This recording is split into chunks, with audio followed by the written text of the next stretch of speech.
Hello friends, welcome to PrepLadder. आज है 15 जून और हम फिर से ले आए हैं आपके लिए daily dose of current affairs. आज हम कुछ इंपॉर्टेंट टॉपिक्स देखेंगे और लास्ट में कल जो हमने क्वेश्चंस देखे थे उसके आंसर्स देखेंगे। तो हमसे बने रहिए आखिर तक।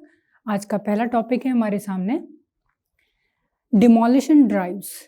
बुलडोजर जस्टिस आप काफ़ी दिनों से न्यूज़ में देख रहे हैं। इसके पीछे एक आर्टिकल आया है हिंदू में। उस आर्टिकल का हम अपने एग्जाम पर्सपेक्टिव से एनालिसिस करेंगे और कुछ इंपॉर्टेंट पॉइंट्स को नोट करेंगे। सेकेंड टॉपिक हमारे सामने है ब्रह्मोस। ब्रह्मोस मिसाइल है। मिसाइल से रिलेटेड एक आर्टिकल हमने कुछ दिन पहले भी देखा था, उसके साथ कनेक्ट करते हुए हम ब्रह्मोस को एक बार फिर स्टडी करेंगे। और आज का थर्ड टॉपिक है state food safety index. State food safety index, ये इंडेक्स क्या है, किसने रिलीज किया है और इसके हिसाब से रैंकिंग क्या है, ये देखेंगे। इसको आप अपने आंसर राइटिंग में भी यूज़ कर सकते हैं जहां आपको फूड सेफ्टी के बारे में कुछ लिखना हो। ऐसे ही नेक्स्ट टॉपिक हमारा है अग्निपथ स्कीम।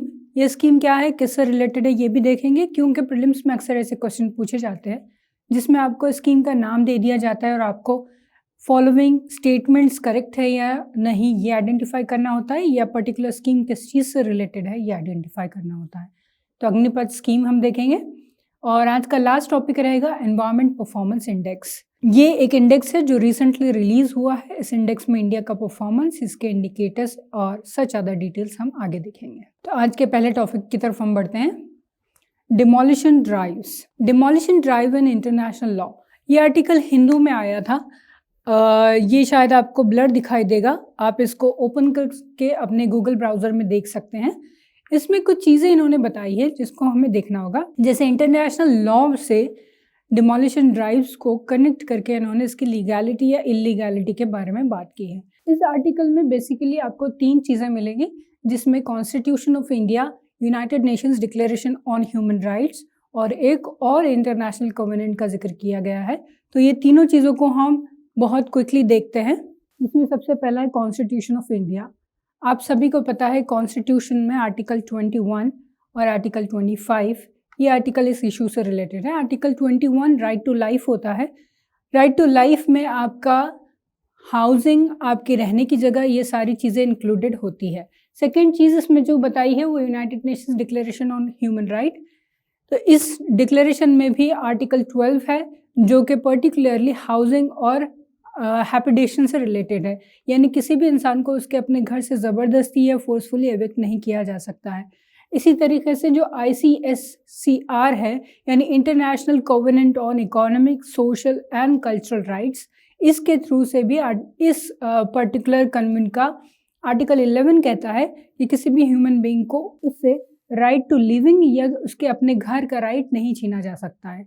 तो ये तीन चीज़ें इस आर्टिकल में दी हुई है जो कि वर्थ नोटिंग है for prelims as well as mains. Mains में अगर पर्टिकुलर इशू पर डायरेक्ट या इनडायरेक्ट क्वेश्चन आता है तो आपके अपने आर्ग्यूमेंट्स के सपोर्ट में आप इन तीन चीज़ों को यूज़ कर सकते हैं। Article 21 of Constitution of India, right to life, और article 12 of United Nations Declaration on Human Rights, इसी तरीके से आर्टिकल 11 ऑफ ICSCR। ये तीन चीज़ें आप अपने आंसर्स में यूज़ कर सकते हैं। इसके अलावा अगर प्रीलिम्स पर्सपेक्टिव से देखें तो भी इस आर्टिकल की रेलेवेंस है, क्योंकि अक्सर प्रीलिम्स में ह्यूमन राइट्स, UNHCR या फिर पर्टिकुलर आर्टिकल से रिलेटेड क्वेश्चन पूछे जाते हैं। फॉर एग्जांपल, एक मैंने 2019 का क्वेश्चन आपके सामने रखा है। 2019 के इस क्वेश्चन में देखिए क्वेश्चन बड़ा डायरेक्ट सा है। Which article of the constitution of India safeguards one's right to marry the person of one's choice.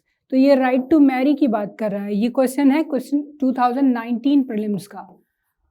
तो ये क्वेश्चन के कुछ दिन पहले 2018 में एक हादिया केस बड़ा साल भर चलता रहा। केरला का केस था लव जिहाद वाला। उसके जजमेंट में सुप्रीम कोर्ट ने कहा था कि आर्टिकल 21 के अंडर राइट टू मैरी ये एक इंटीग्रल पार्ट है। तो देखिए इस तरह की न्यूज़ से भी प्रीलिम्स में क्वेश्चन बनते हैं। इमीडिएटली आफ्टर द जजमेंट जो फर्स्ट प्रीलिम्स आया है उसमें एक क्वेश्चन पूछा है और इसका आंसर है आर्टिकल 21। ठीक है, तो इस तरह के क्वेश्चन भी बन सकते हैं। अगर आपसे हाउसिंग राइट पर पूछा जाए तो आप कॉन्स्टिट्यूशन का आर्टिकल 21 कहेंगे।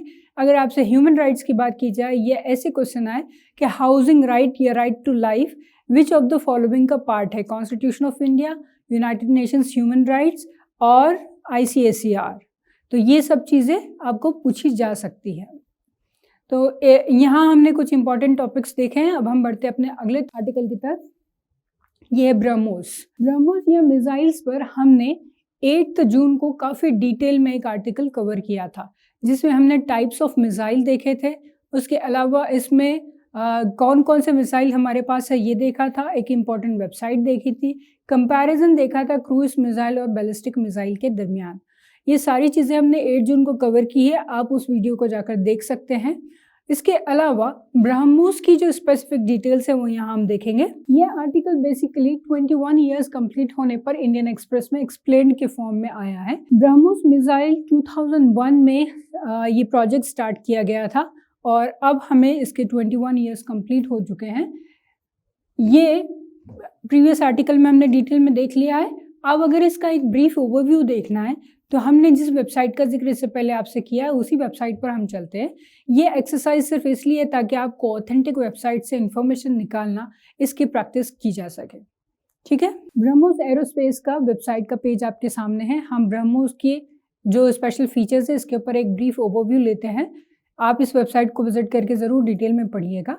ये एक मिसाइल है जो कि integrated guided missile development programme के अंडर आता है। IGMP क्या है ये भी हमने अपने 8 जून के करंट अफेयर्स में देखा है, जो कि डॉक्टर APJ अब्दुल कलाम के लीडरशिप में स्टार्ट किया गया था। तो ब्रह्मोस की डिटेल्स देखते हुए हम यहाँ देखते हैं कि ये 2 स्टेज मिसाइल है जिसमें एक सॉलिड प्रोपेलेंट रहेगा। इसकी रेंज की अगर बात करें तो ये 290 किलोमीटर्स तक टारगेट कर सकता है। ये ओरिजिनल रेंज यहाँ पर ऑफिशियली मेंशन की गई है। इसके अलावा जो रिसेंट हम न्यूज़ आर्टिकल्स वगैरह देखते हैं, जैसे कि हमने अभी पिछली स्लाइड में देखा था, इस आर्टिकल के accordingly range up to 8 kilometres भी हो सकती है। फिर इसका फ्लाइट टाइम शॉर्टर है।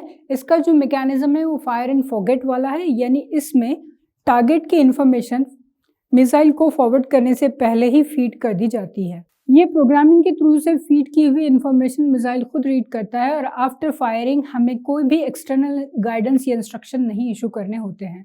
ये खुद अपने टारगेट तक पहुंच जाता है। तो इसके इन फीचर्स को अगर हम एक साथ कुछ देखें तो कुछ इस तरह से होगा कि ये मल्टीपल प्लेटफॉर्म से लॉन्च किया जा सकता है, यानी एयर, वाटर या फिर लैंड पर से भी किया जा सकता है। इसका मैकेनिज्म हमने देख लिया है। फिर ये सुपरसोनिक है, ये भी हमने देखा है, यानी इसकी स्पीड साउंड की स्पीड से ज़्यादा है।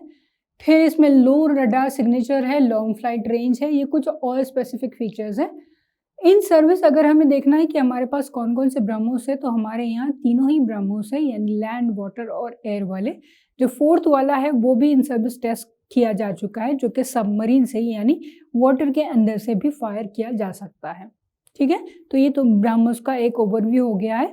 आगे हम बढ़ते हैं और देखते हैं आज का next topic, state food safety index.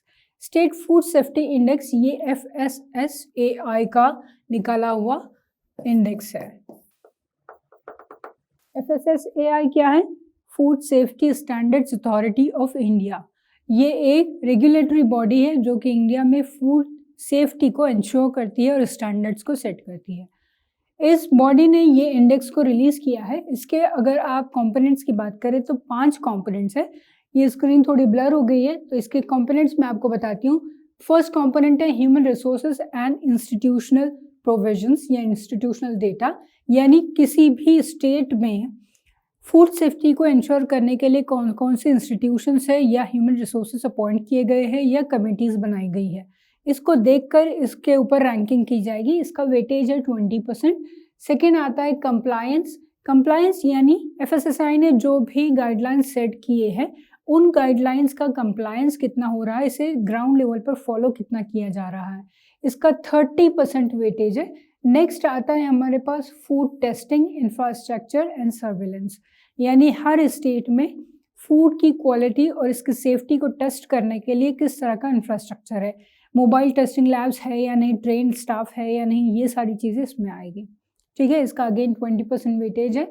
Next है हमारे पास ट्रेनिंग एंड कैपेसिटी बिल्डिंग, जो भी स्टाफ अवेलेबल है, जो भी ऑफिसर्स अपॉइंट किए गए हैं, जो भी कमेटीज़ बनाई गई है, इनकी फ्रिक्वेंट ट्रेनिंग होती है क्या, इनका अपग्रेडेशन होता है क्या, इससे भी पर्टिकुलर 10% का वेटेज दिया गया है।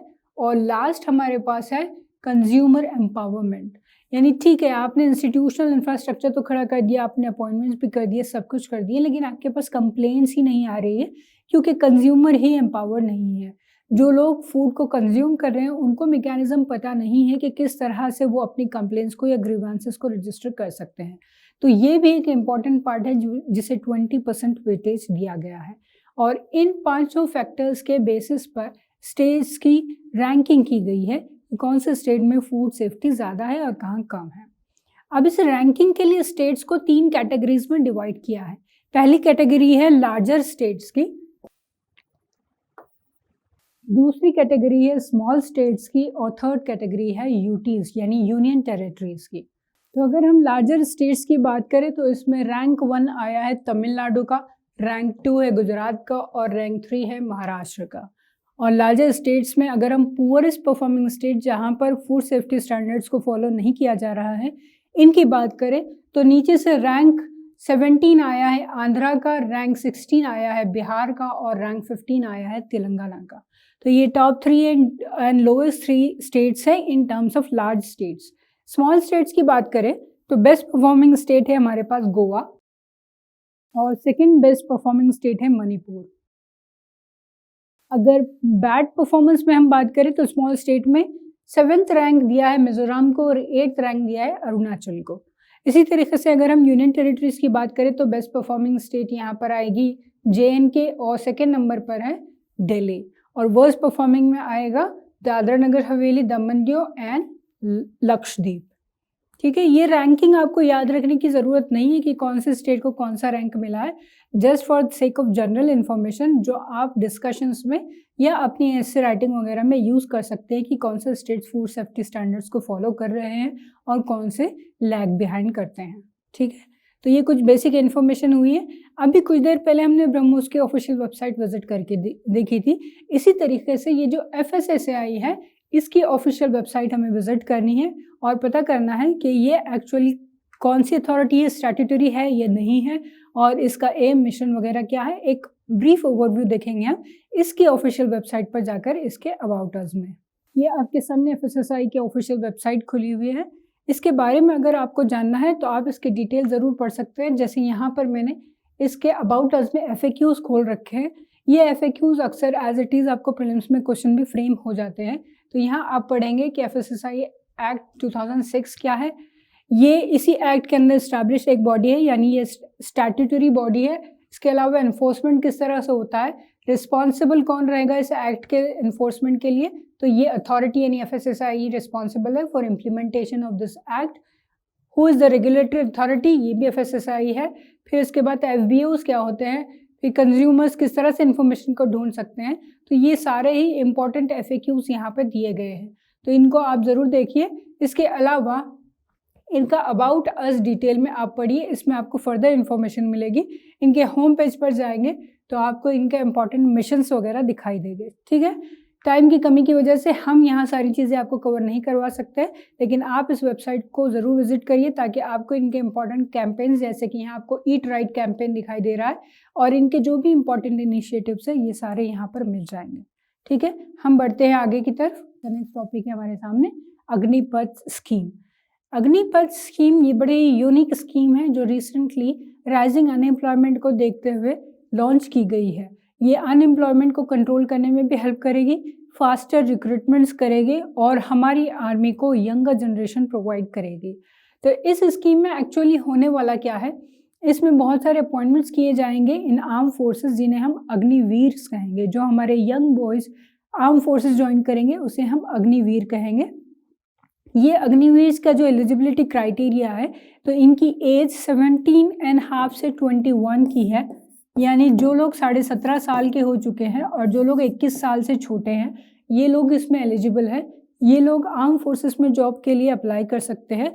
ये अपॉइंटमेंट या ये रिक्रूटमेंट 4 साल के लिए रहेगा।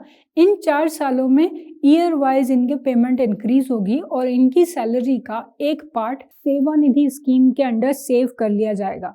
यानी जैसे यहाँ पर एग्जाम्पल्स देके बताया गया है, अगर पर्टिकुलर अग्निवीर की सैलरी 30,000 है तो इसकी सैलरी में से 9,000 माइनस हो गए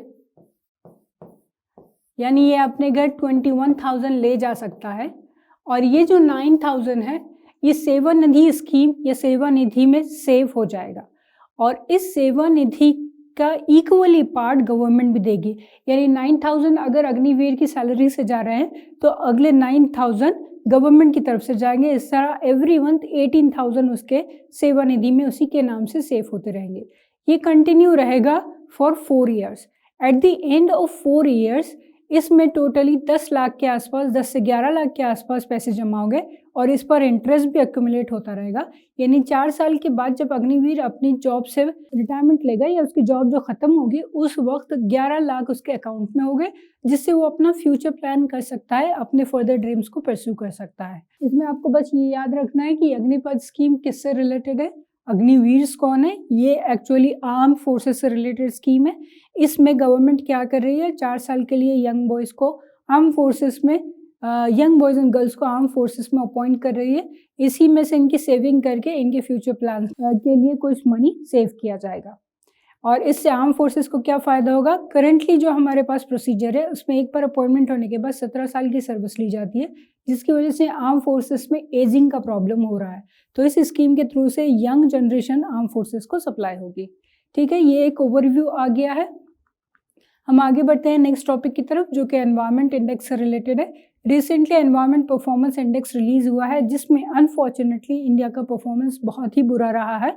इसमें हमारे लिए इंपॉर्टेंट होते हैं पैरामीटर्स। किन पैरामीटर्स पर इसको जज किया जा रहा है, पहला है क्लाइमेट चेंज मिटिगेशन, यानी क्लाइमेट चेंज को कंट्रोल करने के लिए क्या क्या स्टेप्स लिए जा रहे हैं।